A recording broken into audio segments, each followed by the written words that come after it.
Le mélange entre la fraîcheur puis le goût de fumée, c'est genre insane. Ça va finir comme ça à partir de ce projet-là. Cheat day every day. À notre 10e et dernier épisode.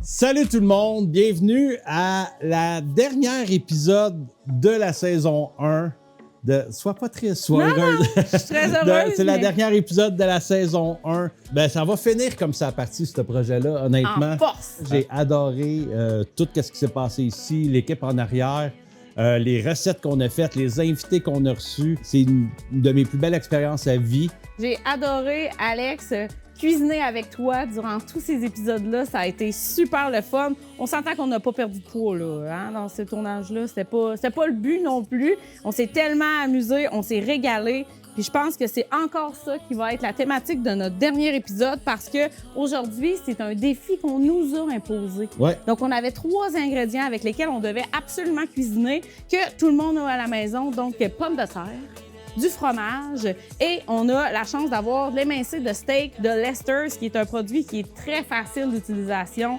J'adore son aspect nature. On va l'assaisonner à notre image, comme on sait si bien le faire. Genre de produit que tu dois avoir dans ton frigo, les repas de semaine, les repas rapides, c'est déjà prêt. Tu as juste à le faire sauter un peu, réchauffer. 5 minutes, c'est chaud. Super solution pour les Philly cheesesteaks, les sous-marins, les sautés asiatiques aussi. Je pense que ça peut être une super bonne idée. Fait que c'est un produit qui est hyper inspirant. Ça m'a inspiré pour faire une poutine. Parce que justement, comme tu dis, on n'est pas là pour les régimes. J'adore les Philly cheesesteaks. Je suis un fan de Philly cheesesteak. Fait que je me suis dit qu'on allait faire une poutine au Philly cheesesteak. Wow! Ouais. Mais quelle bonne idée! Ben écoute, c'est incroyable. On en a parlé avant. Puis on n'avait pas fait de poutine encore de toute la saison. Donc, ça prend une poutine, certainement. Moi, de mon côté, je vais faire une espèce de nachos revisité avec des smash grelots que je vais un peu gratiner sur la plancha. Petite salsa fraîche, c'est l'été, c'est le fun avec de la mangue, du maïs, beaucoup de fraîcheur, des herbes et une petite sauce aux herbes là, pour justement aromatiser notre émincé de steak qui est nature. Donc, on commence. On commence ça. On reçoit notre invité. On reçoit notre invité. L'invité qu'on reçoit aujourd'hui, c'est... on a eu le contact via une autre invitée que vous avez vue dans la saison, Léla Baudouin, qui nous a dit « Hey, mon coach, il triperait tellement de venir faire le show ici. Il faut absolument que vous l'invitez. Il est épicurien, c'est un foodie, un passionné. Puis, il est bien attachant, ça a l'air. Fait qu'on va rencontrer... on va le rencontrer. On s'est dit ça. L'épisode avec Léla... Puis on s'en parlait hors d'onde à quel point que j'adore la boxe, à quel point j'adore cet univers-là. Donc, de recevoir quelqu'un qui est vraiment un analytique du sport, un entraîneur de ce sport-là aussi, qui a quand même participé au championnat du monde de plusieurs personnes. C'est vraiment cool. Fait que je suggère qu'on l'accueille tout de suite. Certainement. Donc, on y va-tu en duo? On essaie en duo. Ah oui. On l'essaye. OK, 1, 2, 3... Samuel Descaries-Drolet! Wow! Hey, bienvenue! Merci beaucoup. Oui! Alex. On est très contents de te recevoir. Merci beaucoup. Bienvenue je suis un grand fan de barbecue. Ah ouais, hein? De bouffe, etc. Puis c'est-tu vrai, qu'est-ce que Léla nous a dit sur toi? Que je suis attachant, non. Mais par rapport à la nourriture, être épicurien et tout, là, si tu voyais mon feed Instagram, c'est que du steak, que des sautés. D'ailleurs, grand fan d'Alex, là, je suis sa page Internet, j'envoie ça à mes amis, puis on est comme « OK, on fait ça tel jour », puis ouais, je suis un gros fan. Fait que l'épisode émincé de steak, c'est parfait pour toi, ça? C'est... Tout ce qui touche à la plancha, au barbecue, que ce soit charbon, gaz, tout est parfait pour moi. Puis au même titre que Léla, est-ce que toi, ça te prend des cheat days et tout ça, ou tout est comme moi, c'est cheat day every day. Oh yeah! Toi, tu t'assures que les autres fassent ce qu'il y a à faire. La vérité, là, tu touches pas à la nutrition c'est que je m'entraîne à chaque jour pour pouvoir manger ce que je veux à chaque jour. Voilà, je fais la même chose, sauf que j'ai skippé 2-3 jours. J'allais dire la même chose. Est-ce que ça te tente de cuisiner avec nous? Avec plaisir. Ça va te prendre un tablier. Merveilleux tablier ici. Thématique spéciale autour du feu qui est faite par notre amie Annie de chez Zip Moilou, une compagnie de Québec directement qui fait des tabliers incroyables en cuir, en jeans. C'est vraiment le fun. Puis ça, tu vas pouvoir faire ton frais avec ça chez toi parce que tu le ramènes chez toi. C'est un cadeau. Je suis très content, merci. Ça fait plaisir. Right. C'est comme si je t'honore au temple. Ah ouais, c'est ça. Je me sens comme un chevalier. Il est attaché. Voilà. Facile. Hey, d'habitude, je bois pas, mais comme vous Ouais, insistez... on sent vraiment qu'on tord le bras. Mais Santé! super content de t'avoir avec beaucoup. nous. À notre 10e et dernier épisode. Je vais aller directement faire bouillir mes grelots dans une eau qui est très salée. On veut que ça goûte salé jusqu'au centre pour après les smasher sur la plancha. Quand tu cuis tes patates pour les smash grelots, si on veut, est-ce que tu donnes une cuisson complète ou une al dente de la patate? J'y vais presque comme 3/4 cuit, là, quand même. Tu regardes quand même un peu pour avoir le croustillant. Exactement. Puis je veux pas qu'ils soient trop effoirés. On veut les smasher, on veut pas les effoirer sur la plancha. On va les faire C'est une popper. nuance.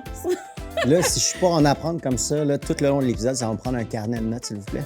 T'as juste écouté le show. Ce qui est cool, c'est ça, parce que c'est ça le concept. On a mis des caméras là, puis là. Fantastique. On enregistre, Hey, on le regarde. Je vais le refaire Puis, après ça. Quand tu es invité ici, tu as accès à vie à m'écrire ou à écrire à Sandra pour avoir des questions, des cues. Donc, pendant que tes patates bouent, moi, je vais partir ma sauce parce que j'aime ça avoir une sauce qui va frémir longtemps, qui va réduire longtemps, qui va prendre en saveur beaucoup. Je commence toujours avec un fond de veau. Moi, quand je fais fumer des grosses pièces de viande avec os, je vais garder les os. Je vais mettre ça dans un sac dans le congélateur. Quand j'en ai assez, je vais les sortir, je vais les griller comme il faut au barbecue pour qu'ils deviennent vraiment caramélisés. Et après ça, je vais faire mon fond avec ça. Je mets les os dans une mijoteuse. Oui, vous l'aurez entendu autour du feu. Dans une mijoteuse avec des oignons, des carottes, des céleris, directement de l'ail. On mouille à hauteur, du sel, du poivre et on laisse réduire pendant 24 heures à 48 heures dans le garage parce que ça sent mauvais dans la maison. C'est non. C'est une excellente technique. J'ai juste arrêté d'écouter à partir de mijoteuse. Ouais, c'est ça.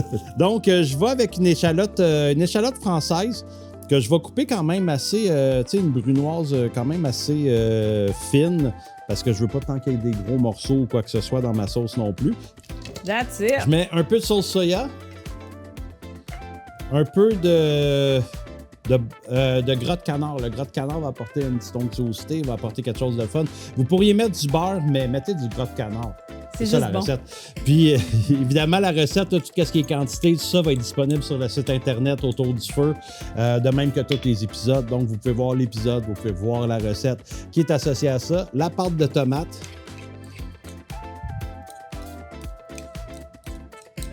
J'ai du sirop d'érable. On aime ça, le sirop d'érable dans la sauce. T'es ambré, hein? Qui est ambré. Je suis allé le cueillir ce matin. J'ai entaillé, puis je suis allé chercher. Vinaigre balsamique blanc. Le balsamique blanc, il est plus discret, il est plus doux, mais il fait l'effet de vinaigre qu'on veut faire. Fait que c'est parfait. Quelques épices pour le bœuf. Et finalement, la bière brune. Environ 250 ml pour être sûr de pouvoir vous en garder à peu près 250 ml pendant que ça se prépare pour boire. Donc, j'envoie ça sur le feu. Je vais l'envoyer à feu doux. OK. J'ai mes frites ici que j'ai déjà pré-coupées. Moi, ce que je vais faire, c'est que je vais les rincer 3 fois généralement pour avoir une eau claire, pour qu'ils reposent dans une eau claire. Je trouve que ça donne un meilleur résultat. Ça donne un pré-blanchissement un peu des frites. Puis, je vais aller à la friteuse. Fait que je vais faire une première passe autour de 250. Je mets mon huile à 250 parce que je veux les blanchir à peu près à 230. Évidemment, quand je vais mettre mes pommes de terre dedans, ça va dropper la température de mon huile. Fait que je vais lui donner une pré-cuisson. Puis après, je vais lui redonner une autre cuisson, mais à plus haute température. À quoi ça te sert de blanchir tes frites comme ça? Qu'est-ce que tu viens chercher en les rinçant 3 frites fois? un peu plus croustillantes, un peu plus moelleuses au centre, plus dorées aussi. OK. Fait que ça va te donner une frite de plus haute qualité, peut-être, je te dirais. En faisant un pré-blanchiment des pommes de terre, ça va aider à ce qu'il y ait moins d'huile dans la chair directement. Fantastique. Fait que je laisse ça aller un 4-5 minutes. Puis toi, de ton côté? Moi, de mon côté, on va faire une salsa super fraîche qui va accompagner notre nachos là, de pommes de terre grelots smash. J'ai coupé déjà en petites brunoises un peu plus grosses, des tomates cerises de plusieurs couleurs et un piment jalapeno. On va ajouter du maïs directement et on veut aussi de la mangue coupée en petits cubes. Est-ce que tu veux nous faire ça, Sam? Regarde. Yes. Je suis né pour couper des mangues. Là, est-ce que vous allez me juger, genre, quand je vais... On est déjà en train de le faire. OK, parfait. T'es entraîneur Oui. d'une championne du monde. Mais tu as participé aussi à plusieurs runs de champion du monde dans le passé. Tu as étudié, tu étais prof d'éduc au début, tout ça, tu as des bacs là-dedans. Mais qu'est-ce qui fait que tu fais le jump de OK, je me lance là-dedans à 100%, puis tout ça? En fait, je suis un gars de passion. Ouais. Donc, surprenamment, avant de faire de la boxe à temps plein, oui, j'ai étudié en éducation physique, j'ai enseigné l'éducation physique. J'ai tout le temps fait qu'est-ce qui m'allumait, comme qu'est-ce qui me rendait vivant. Je suis un gars de passion, un gars d'adrénaline. Puis la boxe a toujours fait partie de ma vie. Mon cousin a commencé à boxer quand j'étais jeune. Antonin Descaries. Ouais, qui a une belle carrière, autant amateur que professionnelle. Puis j'ai appris énormément. Il m'amenait dans tous les camps d'entraînement qu'on faisait. Rapidement, j'ai pu voyager à travers le monde grâce à la boxe. Je te dirais que mon background scolaire a beaucoup apporté à ma vision de la boxe. Ouais. Je suis un peu un nerd de la boxe. J'étudie beaucoup. T'es très analytique. Alors, c'est un petit peu ça, mon bagage. Ça fait quand même un bon bout de temps que je suis là-dedans. Antonin, ça fait 10 ans, je pense qu'il a pris sa retraite. OK. Fait que, tu sais, si tu mets ça, que moi, j'étais là, j'ai fait toute sa carrière professionnelle. Ouais, puis t'as été Cutman aussi. Exact. Ça, c'est plus dans le... Ben, Cutman, je le fais dans le MMA, puis je le fais aussi à la boxe. Puis c'est vraiment le fun parce que ça m'amène à voyager un peu partout à travers le monde.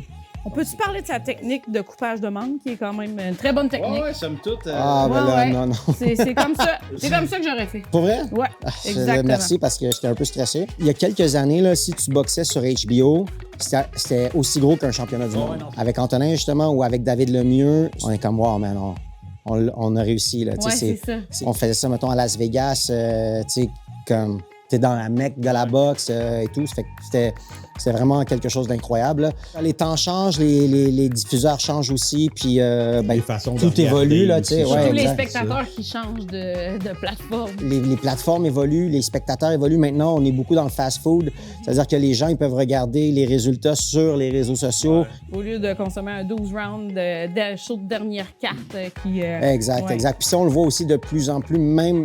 Sur place, la manière de consommer la boxe est vraiment différente. C'est-à-dire que les gens arrivent principalement aux États-Unis, en Angleterre, tout ça. Exact. Ouais, il n'y a personne dans le Non, au début, il n'y a presque personne. Puis après ça, ça se remplit. Là, Pendant que tu termines de couper la mangue, je vais juste assaisonner un peu ma salsa tout en fraîcheur. Je vais ajouter de la tequila, juste une petite affaire, parce que c'est juste bon. Je vais ajouter un peu de vinaigre balsamique blanc parce que ça prend, oui, une acidité. J'ai mis du zeste de lime, mais on veut une petite acidité supplémentaire. Et le balsamique blanc, je l'adore pour plusieurs raisons. Puis, je vais ajouter des épices mexicaines du commerce qu'on peut trouver super facilement. Donc, là-dedans, on va avoir déjà nos épices et le sel là, qui vient s'ajouter. Ça va être parfait pour garnir là, nos petits smash grelots gratinés à la perfection. Voilà. Toi, tes patates sont-tu terminées? Moi, j'ai fini la première passe. Déjà, on voit qu'il y a une pré-cuisson, que la pomme de terre est, si on veut, elle a ramolli. Donc, elle est déjà techniquement pas mal cuite. Je vais me couper de l'oignon parce que, comme je disais tantôt, je veux faire un steak Philly. Tu le veux comment? En rondelles? Des lanières. Des petites lanières. Fait que tu peux vraiment juste couper directement comme ça. Là. Le Philly cheesesteak, on va trouver du provolone comme fromage. Souvent, le steak va être utilisé. Là, on a un émincé de steak. Souvent, ça va être le faux filet dans la version traditionnelle. Puis, on va avoir des oignons caramélisés. Alors, pour les gens qui ne voient pas, ici, j'ai un toc. Moi, quand je cuisine, il faut tout le temps que tout soit propre. Je suis pas capable d'aller m'asseoir si la vaisselle n'est pas faite. Et à partir de maintenant, tu seras toujours là, caché sous le comptoir. Moi, c'est le... J'ai déjà travaillé dans une cuisine quand j'étais plus jeune. Puis, ouais, c'est ça. Fallait que ça soit tout le temps... Alors... À chaque fois, c'est bon. Puis cuisine ou tous les aspects de ta vie? Ben, tous les aspects de ouais, quand même. Oh. Ben, en fait, je te dis ça. Sous toute réserve. On veut ça avec un coach, en fait. Fais ce que je dis, fais ce que je fais aussi, tu sais. Par rapport au travail d'entraîneur, là-dessus, je suis... je dirais pas irréprochable, mais j'essaie de limiter ça. Je peux pas faire d'erreur. J'ai la vie de personne entre mes mains. Ça fait que comme toutes mes choses sont vraiment planifiées. Mais par exemple, faut trouver des moments pour être un petit peu moins cadré que ça. Puis, faut être rigide non plus. Et il reste le reste de la vie. Là. Tu t'occupes de combien de boxeurs en même temps? Je te dirais, à ma charge, j'en ai 6, puis je travaille avec Marc Ramsey, que tu nommais tantôt. J'en ai 6 autres avec Tu as Marc. commencé aussi, c'est un peu ton mentor. C'est mon mentor. C'est ton mentor, On se fera pas de cachette. Je vais pas te mentir, Alex. Là, De toute façon, je suis informé. J'ai commencé avec Marc, mais c'est une des raisons pour laquelle je suis venu étudier à Québec. Okay. Je voulais pas que les succès, si on veut, ou mon cheminement en boxe était dû à mon cousin et à Marc parce que je les connaissais. J'ai été propriétaire d'une école de boxe à Québec. J'ai fait mon chemin à moi. J'ai tracé ma propre lignée et j'ai ma vision à moi qui est propre aussi. Je pense qu'il faut le personnaliser beaucoup 100%. Selon tes valeurs, selon toi quitter ou selon ce que tu as envie de communiquer. Tout ça. Puis si tu as le choix, bourré de talent, bourré d'être travaillant. La personne qui travaille fort va battre le talent si la personne qui a du talent ne travaille pas. T'sais. À un certain niveau, tout le monde a du talent. C'est comme quand tu arrives dans le top de la pyramide, là, c'est probablement la même chose en cuisine. C'est la même chose en cuisine. Tu peux avoir un talent inné pour les saveurs, les arômes, les amalgames, mais si tu perfectionnes jamais tes techniques, ben, tu iras jamais plus loin. Les 6 athlètes que j'ai, c'est des gens, il faut que je leur dise d'arrêter de travailler. Ou, tu sais, comme, OK, t'en as fait assez pour aujourd'hui, c'est bon, tu sais, on arrête. Dans ma philosophie, j'aime toujours mieux retenir quelqu'un que pousser quelqu'un, là. Mais moi, j'ai une question qui me brûle les lèvres parce que quand je regarde un combat de boxe, moi, je regarde entre les rounds, dans le coin, c'est quoi qui se passe. Ton boxeur, ta boxeuse, tu le sais qu'il a perdu les 2 derniers rounds, puis il faut que tu le motives, puis tu leur crains, puis tout ça. Fait que tu as probablement une psychologie qui est adaptée à chacun de tes Exactement. Tes athlètes. Il faut que tu connaisses l'athlète avec lequel tu travailles. Qu'est-ce qui va marcher pour leur craquer? C'est ça. Mais il y en a que tu peux pas te fier sur une motivation extrinsèque. Donc, tu peux pas faire de la boxe si ton objectif, c'est juste d'avoir une ceinture. Il faut que ton objectif, ça soit d'être le meilleur à chaque seconde de chaque entraînement, parce que si tu fais pas ça, il y a quelqu'un qui le fait à ta place, puis il y a quelqu'un qui le fait comme mieux, puis que cette personne-là, éventuellement, elle veut te taper. Il faut que tu arrives à les motiver au bon moment aussi. Tu peux pas rentrer au premier round, entre le premier et le deuxième, puis tu dis « Ah, c'est le combat de ta vie! » Parce que qu'est-ce que tu vas dire rendu au 12e? Exactement. Au 10e, c'est comme plus loin dans le combat. Quand tu t'entoures, il faut que tu t'entoures bien. Puis ça, c'est la même chose dans une cuisine. Quand tu t'entoures, tu vas avoir des gens qui vont être capables de travailler conjointement. Tu vas avoir des gens qui vont être capables de motiver, mais tu veux pas des gens qui vont créer un stress ou qui vont enlever la symbiose, si on veut. T'sais. Alors, dans un coin, comme tu as à peu près 50 secondes, tu veux qu'il y ait une cohésion dans le groupe, tu veux que les gens sachent la job qu'ils ont à faire. En 1 minute dans le coin, il faut que tu aies un message clair, précis. Puis tu veux pas personne qui décale de ça, puis tu veux que tout le monde ait son rôle, tu sais. J'ai baissé le feu. J'ai enlevé tes patates du feu. Regarde, hein? Hey, non, mais... On éteint des feux. Quelle équipe extraordinaire. Je vais terminer mon chimichurri, revisiter un peu comme je sais si bien faire les choses. Je revisite tout le temps, de toute façon. Alors, j'ai juste mis le petit bouquet de coriandre devant Sam et il les a déjà tout équeutés. Ouais, sorry. À la perfection. Maintenant, tu peux le hacher, puis après ça, on va mettre ça directement là-dedans. Moi, je vais hacher les oignons verts finement. Ensuite, le persil et je vais l'ajouter à mon échalote française, mon piment et jalapeno finement en petits dés. Et j'ai ajouté le jus et le zeste d'une lime, un peu de balsamique pour ajouter encore un petit peu d'acidité et un petit peu d'huile végétale pour combler le tout. Directement, tu peux m'ajouter ça là-dedans. Avec plaisir. Assaisonner, c'est toujours très important. Là, pour les gens à la maison, je ne sais pas si vous avez regardé, j'ai regardé en dessous parce que des fois, il y a un petit couvercle, puis là, on fait ça pendant 5 minutes, il n'y a rien. Ben là, moi, je l'ai regardé en dessous, puis... Il y avait rien. Il n'y avait rien. J'avais déjà vu ça pour les gens à la maison. Ça, c'est ma phrase que je me suis dit, il faut que je dise au moins. Ouais, pour les gens à la maison. Veux-tu brasser ça? Je vais ajouter le balsamique blanc. On veut une sauce qui est assez vinaigrée, certainement. Oh, ça sent bon. Ça sent bon, hein? Ça sent frais. Et on va pouvoir mélanger ça à notre émincé de steak que j'ai simplement ouvert le paquet.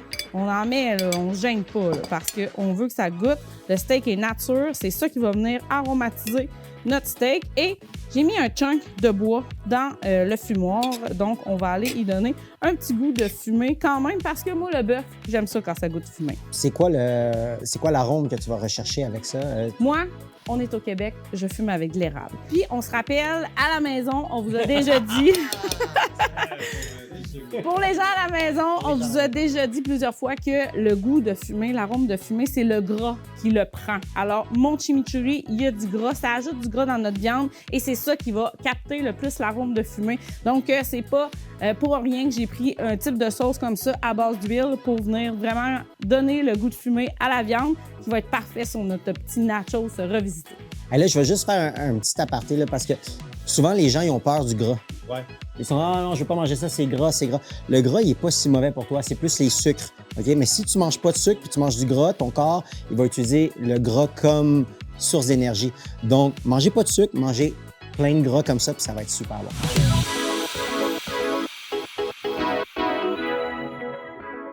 Ce que je vais faire avec ma sauce, c'est que dès que je vais sentir qu'elle va avoir réduit un petit peu juste avant le service, je vais rentrer la fécule de maïs. Je vais repartir mes frites. Pour la deuxième cuisson. Pour la deuxième cuisson, pour qu'il soit bien doré. Puis pendant ce temps-là, je vais quand même pouvoir m'attaquer à mon bœuf. Donc, j'ai mes oignons qui sont caramélisés. Je veux rentrer le goût de mes oignons une fois que la saisie sur mon bœuf va être faite. Des épices à steak que je vais venir déposer comme ça. Puis je veux pas trop cuire parce que je veux pas que surcuire non plus. C'est déjà cuit. Fait que ça va être, c'est ça exactement. Fait que ça va être quand même rapide. C'est juste d'aller chercher la caramélisation. Là, je vais rentrer mes oignons là-dedans. Sais-tu quoi? Tout ça là, va donner un petit goût le fun à mes patates après. Oh, bien joué, bien joué. C'est tout prévu. Réutiliser les saveurs. Exact. Ah ouais. Fait que je viens mélanger ça comme il faut. Puis, comme tout bon steak Philly, je vais venir dropper du provolone dessus. Puis si vous faisiez en sous-marin, là, je vous dirais, travailler en deux phases. Une phase où le fromage va juste venir fondre, qu'on mélange la viande après. Une couche de fromage par-dessus. Puis moi, ce que j'aime faire avec ce type de sandwich-là, je pré-grille mon pain, mais après, je le laisse sur ma viande. Fait que ça va ramasser la steam de la viande. Ça va aller chercher les saveurs. Ça va tout se mélanger ensemble. Puis encore là, dans ce type de sandwich-là, ce qu'on veut, c'est qu'on va venir le wrapper après pour le laisser steamer ensemble. Ça développe énormément les saveurs. Là, je travaille comme à l'envers. T'es tellement habile. C'est impressionnant parce que si t'étais gaucher, ça serait un petit peu plus facile. J'imagine. Puis en même temps, je suis ambidex un peu de la spatule, là, fait que j'aurais pu juste changer de main. Ambidex de la spatule. Vous aurez appris ça autour du feu. Alex est ambidex Fait que, de la spatule. ça sent, honnêtement, là, avec le smell du provolone, les oignons, tout ça. C'est essentiel. On est rendu au moment de smasher les pommes de terre grelots. Puis là, ici, j'utilise du gras de canard. Puis c'est vraiment important à ce moment-là d'utiliser du gras de canard parce que c'est un gras qui résiste à la température élevée qu'on va aller chercher sur la plancha et qui a un goût aussi qui est incroyable. Si on pourrait utiliser du beurre, mais il va quand même devenir noisette assez vite et peut-être brûler même si notre feu est trop fort. Donc, on smash, mais comme vous voyez, je smash pas trop non plus. Ouais, c'est pas comme un smash burger qu'on va vraiment écraser. Là. Dans le fond, on veut faire popper la patate, si on veut. Là. Allez, pop la patate. Comme on l'a dit dans le show, là, à maintes et une reprises, on laisse la réaction de Maillard se former. C'est-à-dire la caramélisation des sucres qui sont naturellement contenus dans les aliments. On veut une croûte. On voit que ça s'en vient, par exemple. On a des pommes de terre qui vont devenir bien croustillantes.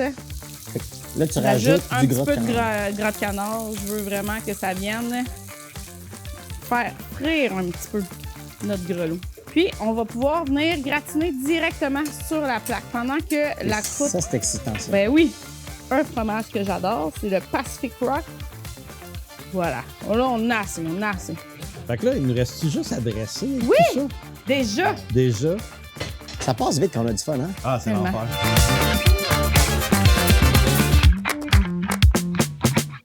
Alors, tes frites sont magnifiques. Merci. Ils Je ont les ai l'air faites une par une. Oui, ils sont croustillantes parfaitement. Justement, la double passe a vraiment servi pour faire ça. Là, je vais rajouter mon fromage parce qu'on met toujours la viande sur le top. On va en mettre une belle portion. Il en manque un peu ici, par exemple. Oh, il en reste! Voilà! Je vais mettre une louche de sauce tout de suite. Pendant ce temps-là, j'ajoute mon émincé de steak que j'ai bien fait fumer, aromatiser avec mon chimichurri. Ça sent Ouais, incroyable. écœurant. Toi, Sam, as-tu une spécialité culinaire? Oui. Oh ouais? Qu'est-ce que c'est? La pizza, là, Oh! je la commande. Non, c'est pas vrai. Non, en fait, tout ce qui est barbecue, j'adore. Donc, quand je reçois à la maison, je fais souvent des surf and turf. Mais moi, personnellement, je suis pas un fan de poisson. Donc, je fais tout ce qui est... je fais ça pour les gens, pour les invités. Mais sinon, j'aime beaucoup faire de la pizza aussi. Faire la pâte, faire la sauce. T'as un four à pizza à la maison ou dans J'ai le une plaque four? à pizza OK. ou j'ai un barbecue avec une plaque à pizza. Et puis, ça fait la job. Fait que je rajoute mon émincé de bœuf Leicester avec les oignons, évidemment, le provolone. Fait qu'on a un double fromage. Donc. Exact. On rappelle qu'il y a du fromage partout là-dedans. Avec générosité. OK, là. On a fait de la salsa pour faire 8 planches de même. Ouais, c'est ça. Hein? Ouais, ça, c'est ma signature. Faire beaucoup trop de bouffe. Mon père dit toujours, pour en avoir assez, il faut qu'il en reste. Puis est-ce qu'on a encore des petits oignons frits? Ah oui, c'est sûr. Moi, je pose juste des questions quand je connais la réponse. On a ça. Fait que là, on est en mode steak Philly poutine. Là, je pense que ça devrait... Incroyable. Ça devrait être... Oh my God. Cheat day every day. Ah ouais. Veux-tu la ciboulette? Elle est si bien coupée par Ça, notre j'allais dire, invité. c'est si bien haché. Oh, C'est sauf celle-là. La magie de la télé. Ciboulette on top, parce que ça prend du verre. Parce que ça a pris 10 épisodes pour que je comprenne Que ça prend prenait du verre. sur le dessus. Oh, mais je suis contente que tu aies compris ça, Alex. Les gens à la maison, ils savent pas à quel point ça sent bon. Là. Puis ça a l'air insane.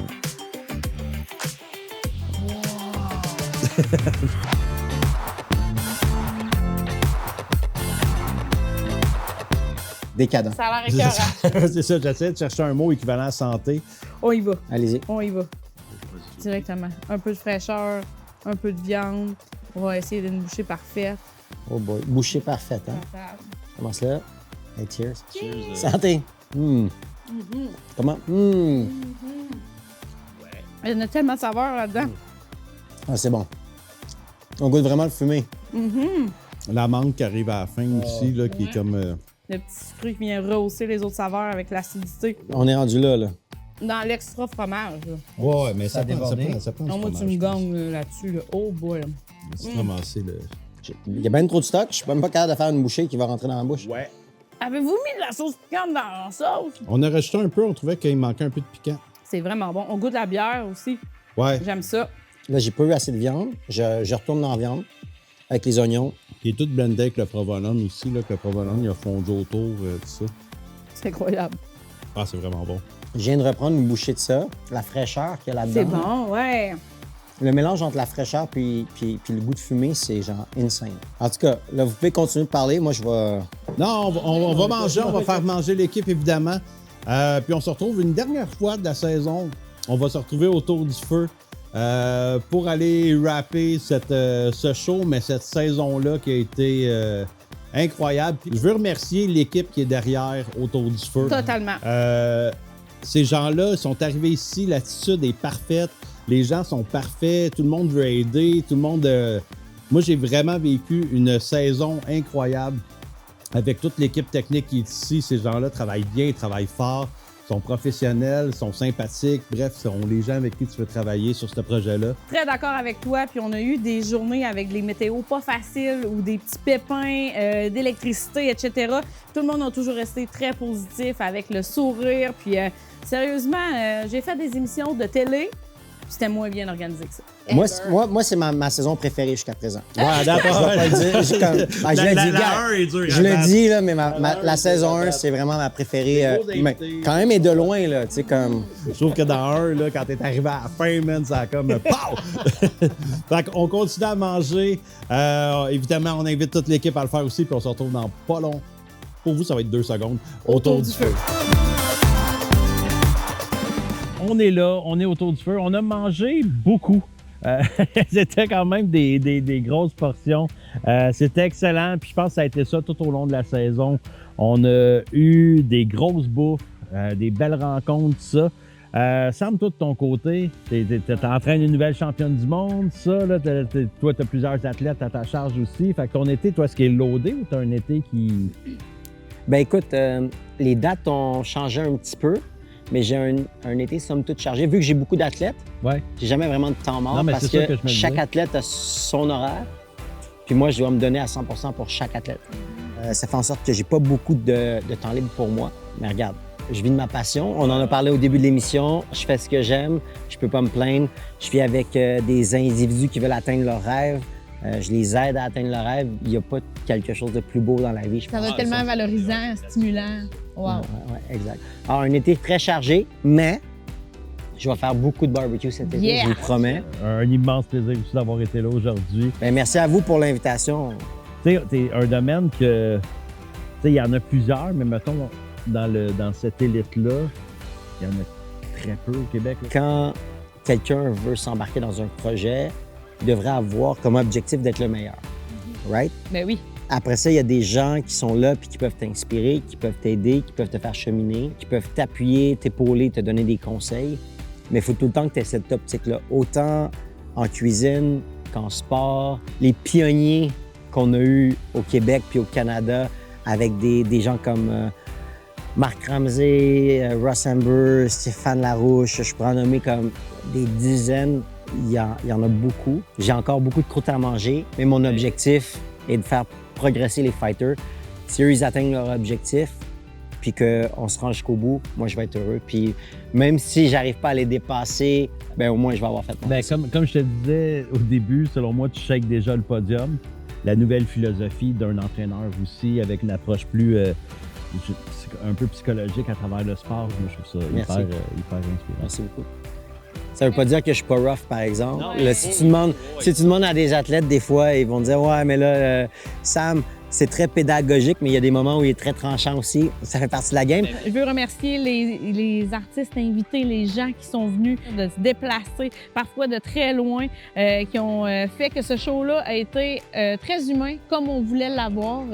Merci spécialement à toi, Alex, parce que moi, je savais qu'un jour, on ferait un projet ensemble parce qu'on a tellement eu une belle complicité, une belle chimie. On a tellement du fun ensemble, puis mon Dieu qu'on est bon, puis qu'on cuisine bien. Je trouve que, écoute, j'aurais pas pu faire ça avec quelqu'un d'autre que toi, honnêtement. Là. Tout au long de la saison, ça a apporté des versions de recettes qui étaient vraiment le fun, vraiment diversifiées, vraiment juste parfait. Là. Oh, merci. Fait que là, je pense qu'on a quelques mois de repos. Il faut prendre le temps aussi de remercier notre commanditaire principal, Méran, sans qui la saison n'aurait pas pu être possible. Vraiment, un énorme merci pour l'implication. On a vraiment fait des belles découvertes d'aliments, de gens et d'emplacements. Seigneur, qu'on est bien ici. Hein? C'était parfait. Je pense déménager bientôt. Là, ça va. C'est un show qu'on a beaucoup véhiculé sur les réseaux sociaux à travers les épisodes aussi. Je veux vous remercier d'avoir partagé, liké, commenté, parlé de ça à des gens, tous ceux qui ont pris le temps de regarder ce qu'on avait à offrir. Toi, à la maison. Oui, toi. Oui, toi. Un gros merci. Je vous dis pas, on se dit pas adieu, on se dit à plus tard. Puis autour du feu, c'était ça. C'est bon, ça, comme mot. C'était ça, c'était parfait. Autour du feu, c'était ça. That's a wrap. That's a wrap. Santé!